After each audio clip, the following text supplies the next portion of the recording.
Hello friends, मी वर्षा आपलं सर्वांचं मनापासून स्वागत करते. कसे आहात सगळे? आणि हा रक्षाबंधनचा व्हिडिओ तुम्ही शॉर्ट जर बघितला नसेल तर शॉर्टसुद्धा टाकलेला आहे. रक्षाबंधन दिवशीच हे राखी सेलिब्रेशन झालेलं सियाचं आणि सियाच्या पप्पांचं, कारण की आम्ही एवढे लांब राहतो. मग सियाच आता सगळ्यांची बहीण आहे.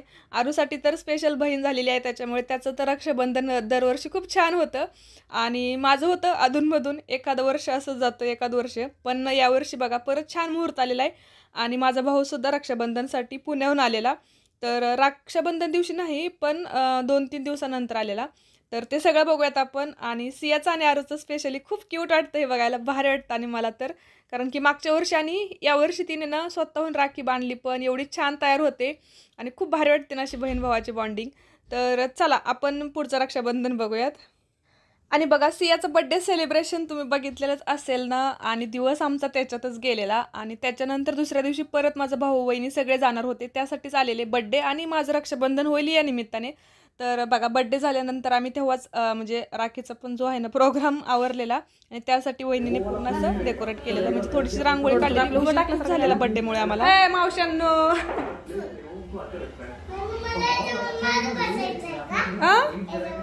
तुझं काय आता?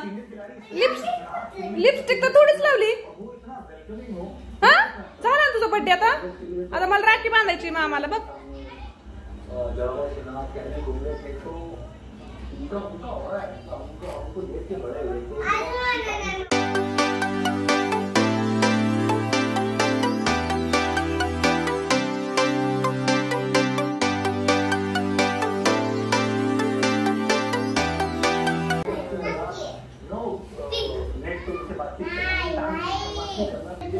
आणि आत्ताच मी गावाकडे जाऊन आलेली. आणि त्याच्यानंतर 2-4 दिवसानंतरच रक्षाबंधन होतं, पण भरपूर दिवस राहिलेली. आरूची स्कूल पण बुडत होती, त्याच्यासाठी मला यावं लागलं. आणि मला असं वाटलं की आता मी जाऊन तर आलेली आहे आणि माझं रक्षाबंधन तर होणारच नाही. तर मला सोडवायला माझा छोटा भाऊ आलेला, त्याच्यामुळे त्याला पण अशीच राखी बांधलेली. मी अगोदरच बांधली, म्हटलं आता होणार नाही रक्षाबंधनला म्हणून. आणि किती विशेष ना, आवर्जून म्हणजे हे खूप अनएक्सपेक्टेड होतं. म्हणजे असं कोणाला वाटूच शकत नाही आमच्या घरी तर, कारण की एवढा 2-4 दिवसानंतर लगेच हा जाऊ शकतो. आणि म्हणजे त्याच्याच यावेळेस मर्जीने किंवा मनाने काय वाटलं काय माहीत नाही, पण तो आला माझ्याकडे स्पेशली रक्षाबंधनसाठी. आणि मला हे पूर्ण असं सरप्राईज दिलेलं आहे. म्हणजे खरं तर त्याला रक्षाबंधन दिवशीच यायचं होतं, पण त्याला फ्लाईटचं वगैरे किंवा असं त्याने खूप रेल्वेचं पण तिकीट बघितलं, पण त्याला भेटलं नाही. त्याच्यामुळे ते सरप्राईज ते कॅन्सल झालं. पण त्याच्यापेक्षा जास्त मोठं सरप्राईज मला आत्ता भेटलं, कारण की सियाचा बड्डे पण झाला. आणि तो आला असता ना तर तो एकटा आला असता. आणि बड्डेमुळं किंवा नंतर आल्यामुळे मला सगळं माहीत झाल्यानंतर मग वहिनी किंवा शिवन्या श्रावी चौघं पण आले ना. तर ते एक 4 दिवसाचं वातावरण एवढं भारी झालं होतं की नाही घरातलं, तर खूप भारी वाटलं.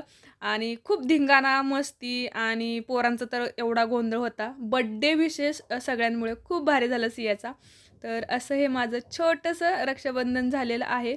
थोडंसं लेट आहे पण थेट झालेलं. आणि मी खूप खुश होती यावेळेस की माझा भाऊ माझ्याकडे रक्षाबंधनसाठी आलेला.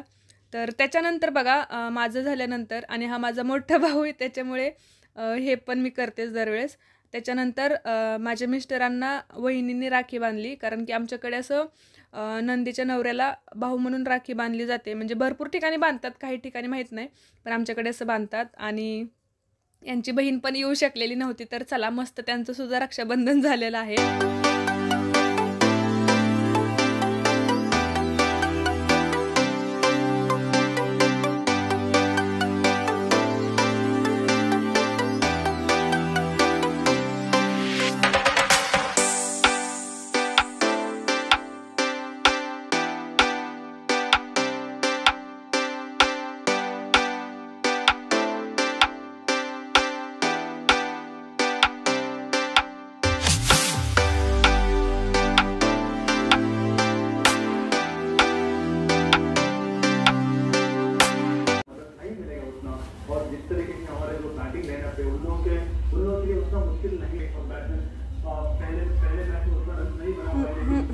नकरा नकरा नुसता नकरा.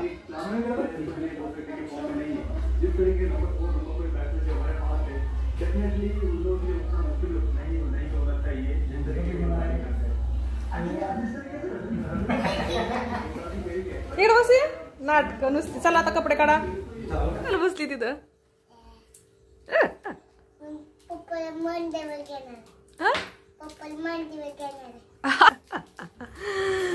डम्मा कुठली.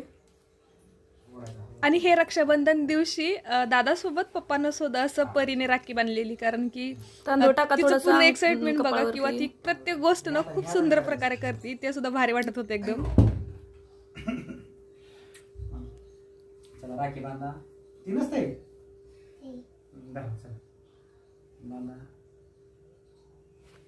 इकडे बघूया. तिकडे मम्मीकडे बघ.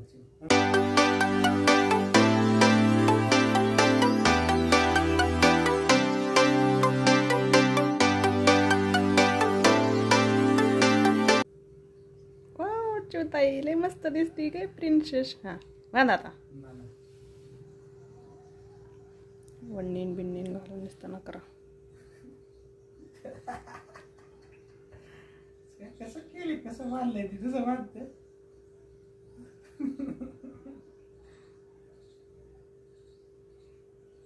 वा बस कर. चला गोळा स्वीट खाऊ घालते मला.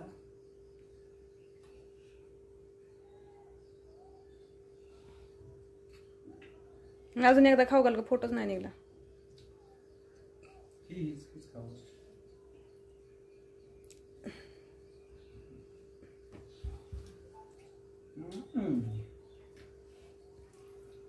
बस करा. चला मॅडम जरा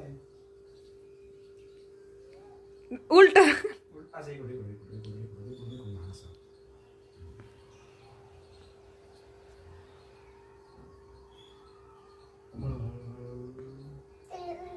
बस बस बस.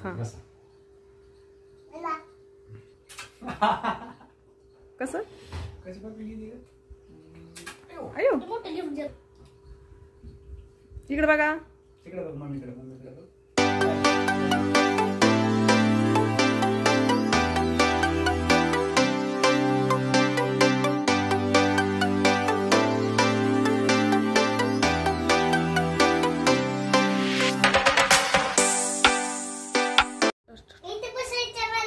तिथे बसायची वेळ बरं बसा.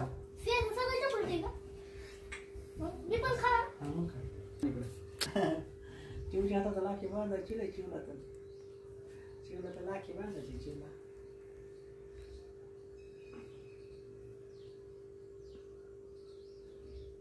इकडे बघ. कसं काय झालं.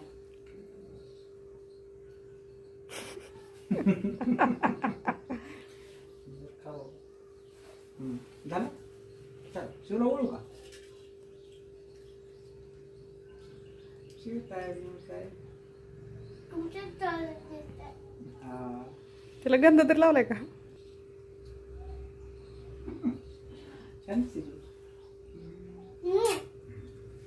चला उठा बस.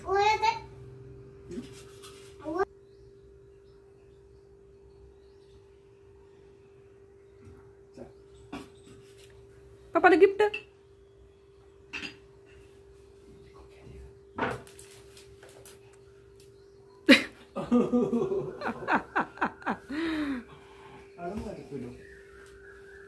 माझं पिलो आहे.